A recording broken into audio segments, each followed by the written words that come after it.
So at a high level, if you say what is the goal of Doge, and I think a significant part of the presidency is to restore democracy.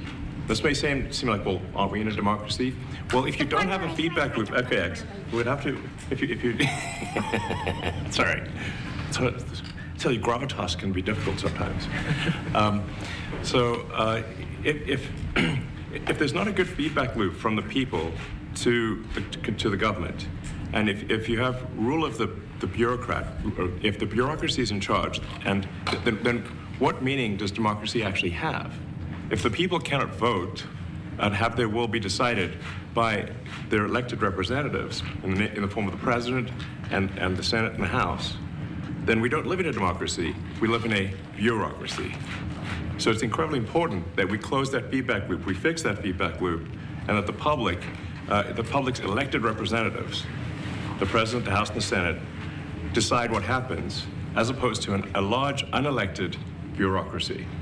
This is not to say that there are good people who are in the federal bureaucracy, but you can't have an autonomous federal bureaucracy. You have to have one that is responsive to the people. That's the whole point of a democracy.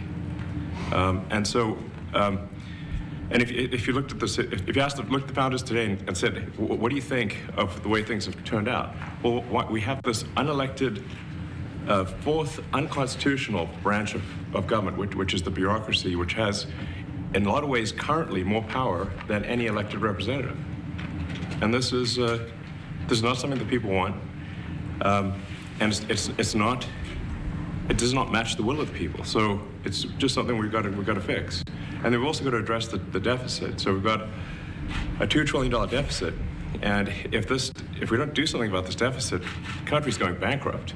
I mean, it's really astounding that the interest payments alone on the national debt exceed the Defense Department budget, which is shocking because we spend a lot of money on defense, and if that just keeps going, we're essentially going to bankrupt the country. So what I really want to say is, like, it's not optional for us to reduce the federal expenses. It's essential. It's essential for America to remain solvent as a country. And it's essential for America to have the resources necessary to provide things to its citizens and not simply be servicing vast amounts of debt.